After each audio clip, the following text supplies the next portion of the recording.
Bienvenue dans notre vidéo consacrée à un sujet important, tomber enceinte avec l'aide de médicaments tels que le clomid et le letrozole. Aujourd'hui, nous allons examiner ces deux types de médicaments couramment utilisés pour traiter l'infertilité, en agissant sur la capacité de l'organisme à libérer un ovule. Si vous avez des difficultés à concevoir, restez avec nous pour en savoir plus sur ces options qui pourraient vous aider à réaliser votre rêve de devenir parent.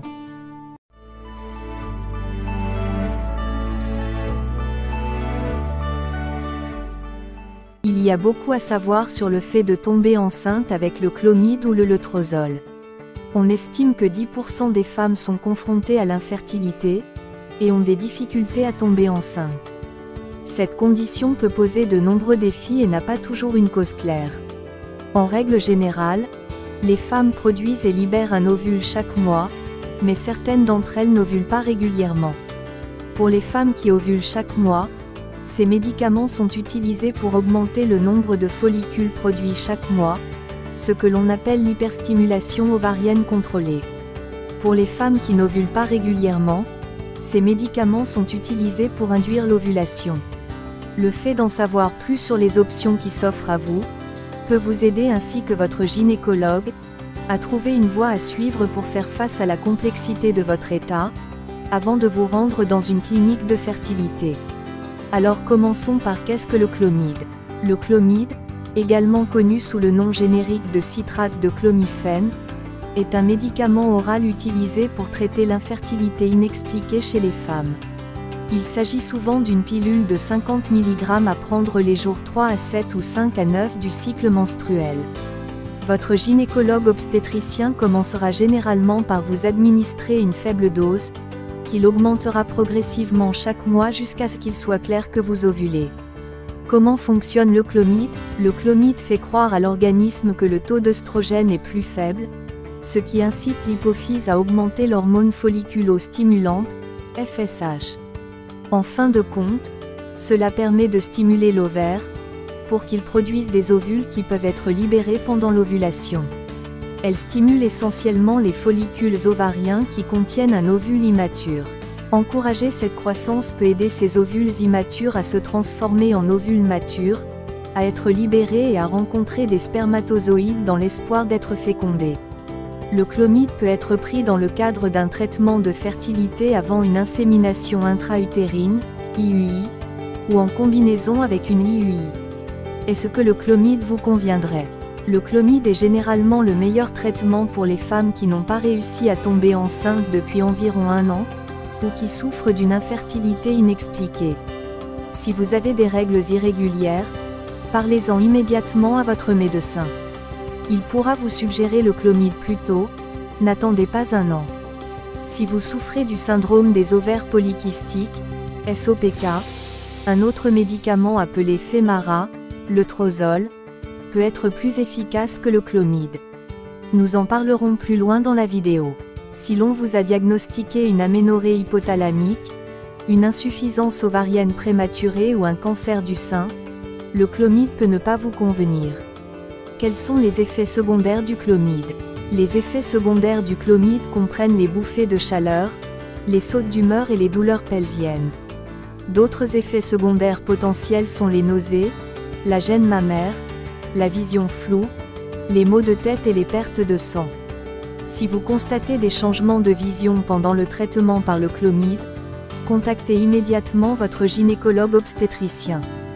D'après l'expérience de certaines cliniques de fertilité, la plupart des femmes ne se plaignent pas de beaucoup d'effets secondaires liés à ce médicament, car elles ne le prennent que pendant 5 jours par cycle.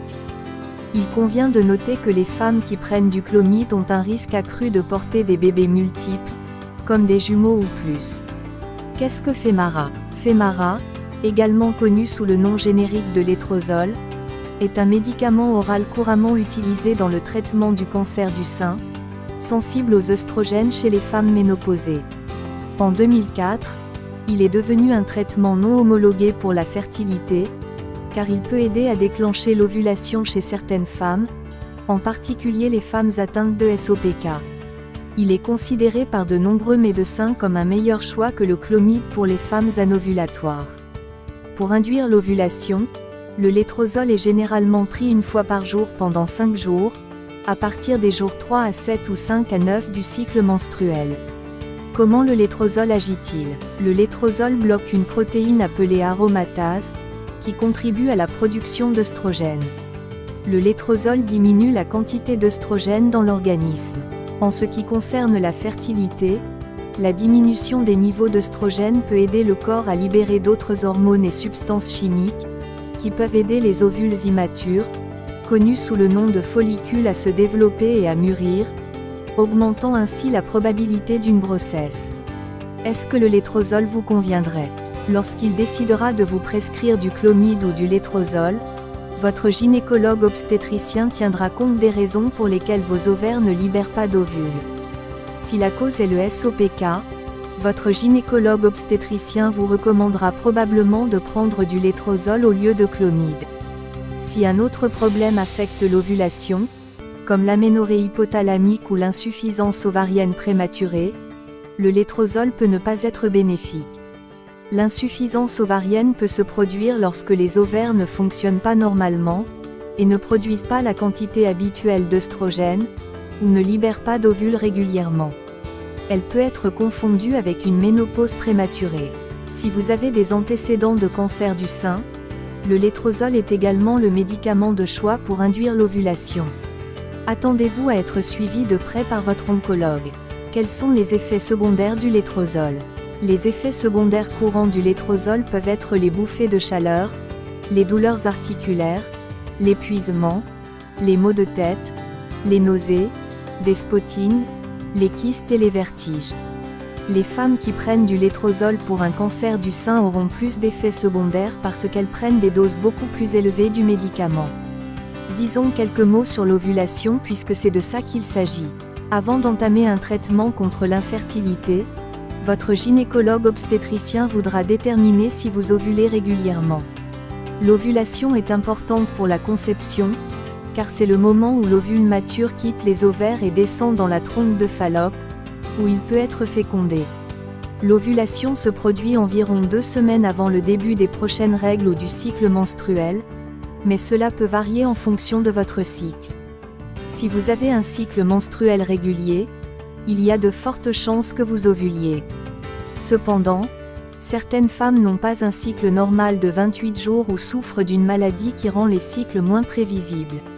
Les signes d'ovulation peuvent être des sécrétions de glaire cervicale claire, humides et élastiques, comme des blancs d'œufs. Un résultat positif à l'aide d'un kit de prédiction de l'ovulation. Les tests d'ovulation mesurent les niveaux d'hormones lutéinisantes, LH, dans votre urine. Votre gynécologue obstétricien peut vous recommander de commencer à mesurer votre taux de LH vers le 10e jour du cycle. Vous pouvez acheter un kit de prédiction de l'ovulation dans la plupart des pharmacies. Les taux de progestérone au cours de la seconde moitié du cycle sont un autre moyen d'aider votre gynécologue à déterminer si vous ovulez.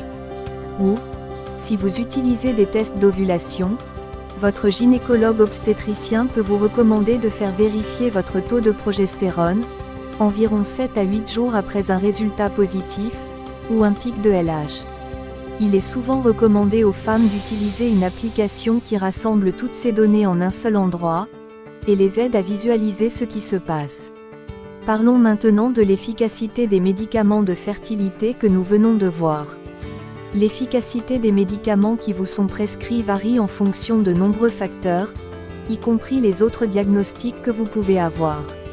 Par exemple, si vous souffrez d'un SOPK, votre médecin commencera probablement par une dose plus faible de médicaments de fertilité, et l'augmentera si vous n'obtenez pas de résultat au bout d'environ 3 mois. Si l'ovulation est absente, la première étape consistera à régler le problème de l'ovulation. En 2019, le taux de réussite du clomide était de 21,4%. Le taux de réussite du létrozole est similaire, mais il est plus élevé chez les personnes atteintes du SOPK. Combien de temps faut-il pour tomber enceinte sous clomide ou létrozole?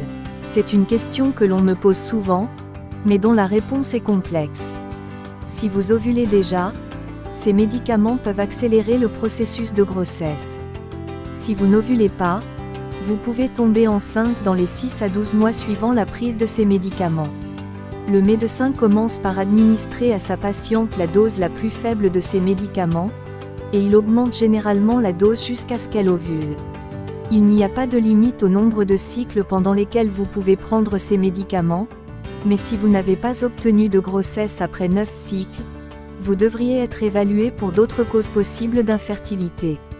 Attendez-vous à des analyses sanguines supplémentaires et à une échographie, pour examiner vos trompes de Fallope et l'anatomie de l'utérus. Quels médicaments de fertilité choisir?